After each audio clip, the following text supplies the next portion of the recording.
So what is the conclusion from the conversations you were having there about electoral readiness? Are all of these MPs ready to hit the hustings if an election's called early?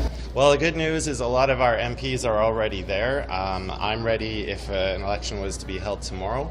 I think a lot of Canadians have mixed reactions on whether they do want an election. Another day, another delusional member of the NDP. Hey everybody, welcome back to the channel. For today's video, we're going to be taking a look at another failed press conference by Jagmeet Singh. And this one, he was getting a little bit more grilled in regards to the carbon tax and what his party's plan is going forward. And obviously, this is because Pierre has been calling him out quite a bit on it. But from the opening there, this NDP member saying, I don't really think Canadians want to go to an election. Well, just today, the National Post interviewed Aaron O'Toole and listen to the stats that he just gave. So Trudeau, I think it seems to me that he's left the median voter behind in so many areas. And I think that that's the byproduct of him telling himself, we're going to do what's right, not popular. Well, I think as a politician, all politicians have to be aware of what's popular and where the median voter is. So the upshot is that he's behind in support with every age group, in every region, with both sexes, and on every major issue. Do you think that a kind of back to basics campaigning model would give him a semblance of hope, or is it too far gone? You've got 85% of the people wanting a change. It's too far gone, John. And I think this is why I still think he might announce in the next coming months his decision to leave. So almost all age groups, all demographics, sexes, and 85% of the population want Trudeau out, meaning that they would be for an election. So this NDP member, he's out to lunch. But now as we get into the press conference with Jagmeet, I will preface that the audio is a little bit low in terms of the reporters asking the question. Jagmeet, you can hear fine. But I'm going to start with a clip from Vashi. Then when they get into his answer, or they show his question and answer period, I'm going to play a little bit from CPAC just so you can get an earlier portion. And then I'll cut back into Vashi's section, and then we'll go from there. Liberals and Tories are reacting pretty quickly to comments Jagmeet Singh made today that make it appear that he now opposes the consumer carbon tax. My colleague Rachel Aiello is seated right next to me here. You've been covering the NDP for the last few days. We're going to play a clip of some of the reaction, including from Environment Minister Stevie Guilbeault in a second. How did this come about? Because it is prompting so much reaction from the other parties right now. Yeah, so I can peel back the curtain a bit on this one. Heading into today, the NDP's message was essentially, we don't have much to say. So we were going to be able to scrum Singh. Reporters got together. This was a suggestion from our colleague at the Canadian Press. Because Conservative leader Pierre has been asking for a carbon tax election, and Singh won't bite on that element, let's ask what his position is right now on the carbon tax, because we saw in the House previously he was a bit wishy-washy on this. So the question was put to him, and his answer was along the lines of what we've heard from the NDP before, this talk about not wanting to put a price of pollution on workers' backs. But the big takeaway for me, Vashi, was for a party that spent the whole week talking about not wanting to seem goaded into things by Conservatives, specifically in the context of a non-confidence motion, coming out today indicating any sort of indecisiveness on a carbon tax when the Conservatives have been going so hard against a carbon tax kind of struck me. I thought that was an interesting approach. And if you're going to be running in the next election as a progressive alternative to the Conservatives, you want to fight against Pierre to be the next Prime Minister, and he has made carbon tax such a big issue.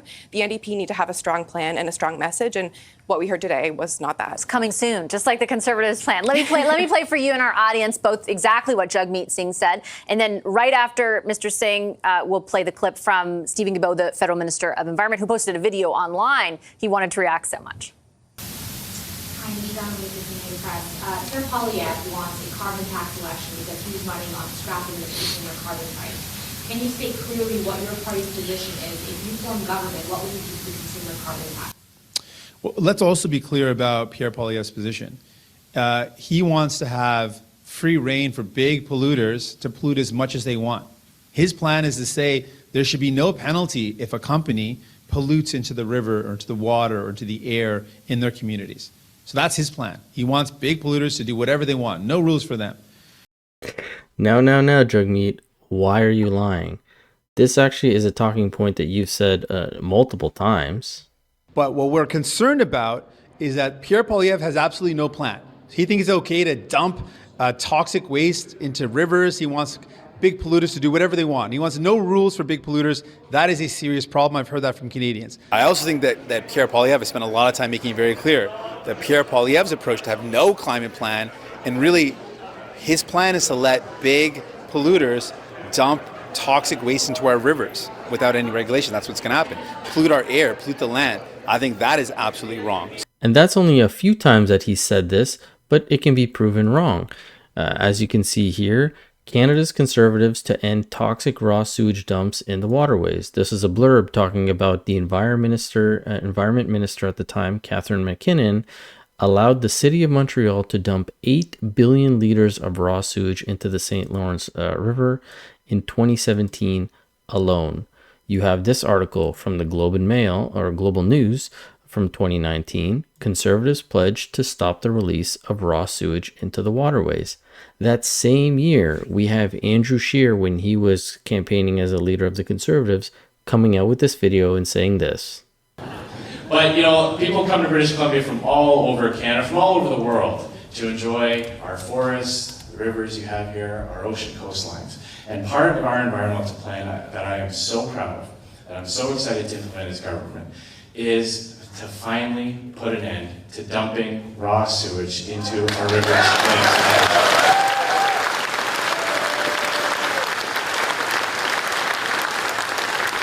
Clearly, you can hear him talking about ending sewage dumps. And then in 2021, he also incorporated this in a bill, Mr. Scheer, an act to amend the Fisheries Act, the prohibition of deposit of raw sewage.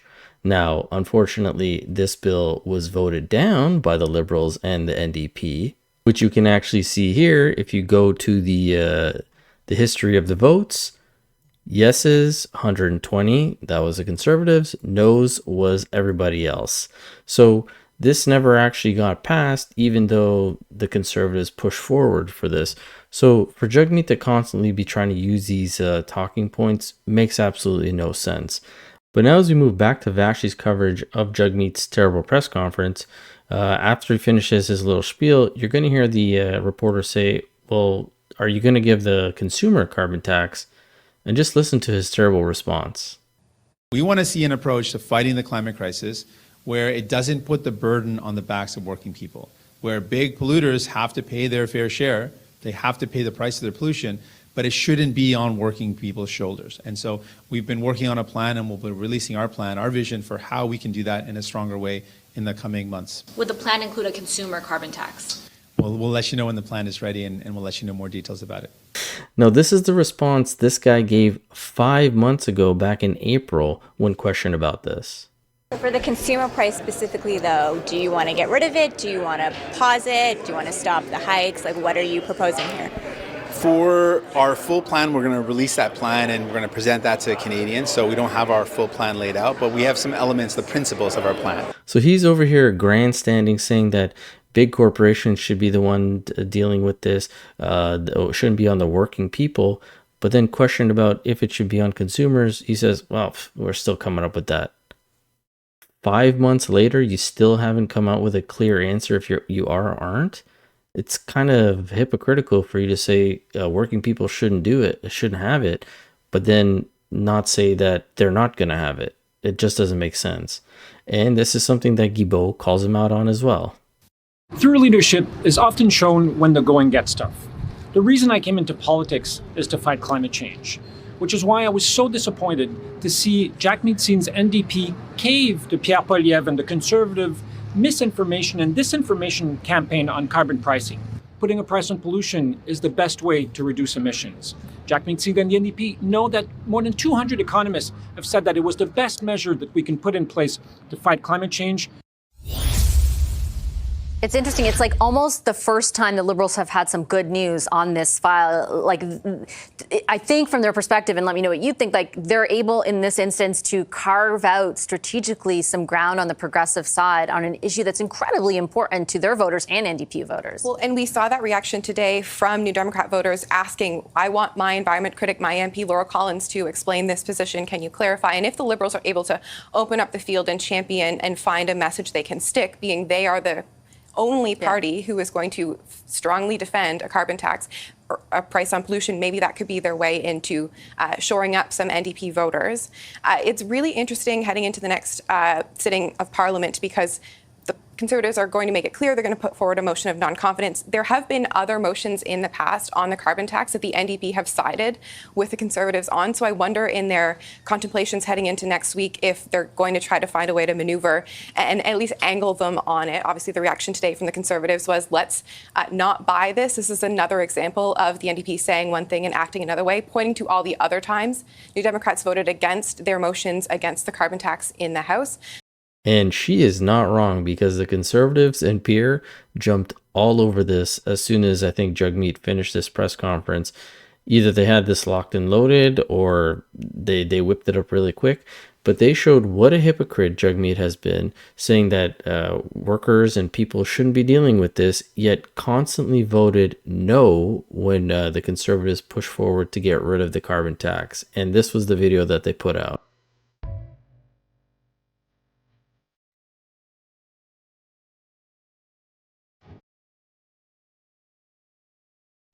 Mr. Singh. Mr. Singh. Mr. Singh.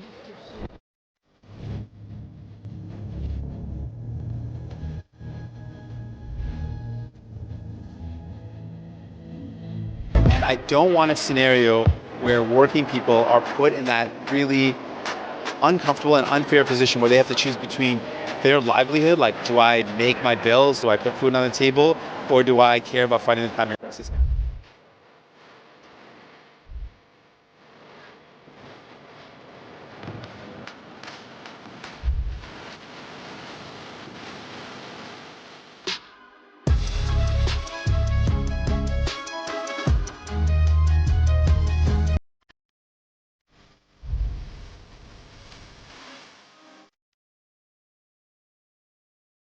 And this actually was a brilliant move by Pierre and the Conservatives because one shows what a hypocrite Jagmeet is. He's constantly talking about the working people, how he's there to protect them, but then has voted so many times to keep it in place, the carbon tax that is.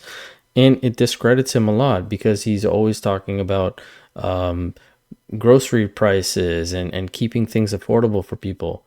Well, the carbon tax affects who the most? The people that bring us our goods, the truckers, and they have just come out.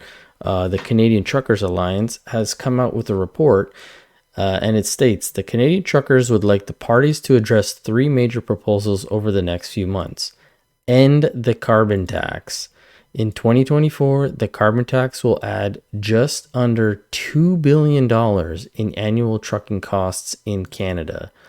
By 2030, the carbon tax will add more than $4 billion to annual trucking costs, an overall increase of about 15%.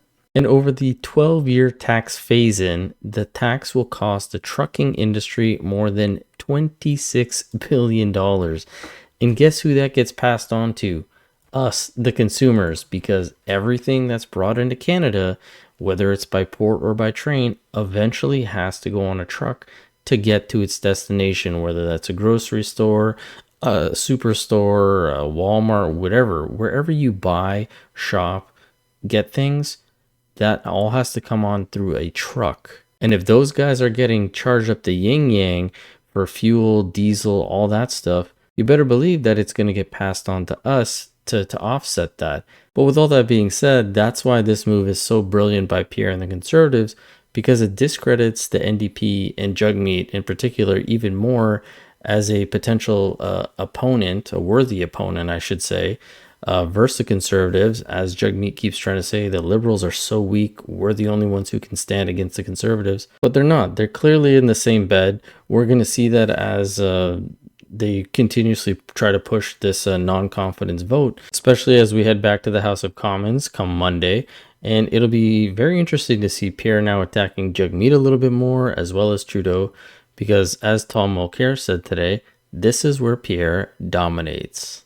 But no question that Poilievre is one heck of a parliamentarian. He knows how to stand up and, swing away in question period. He dominates Trudeau, period. Trudeau, reads stuff that's written by other people.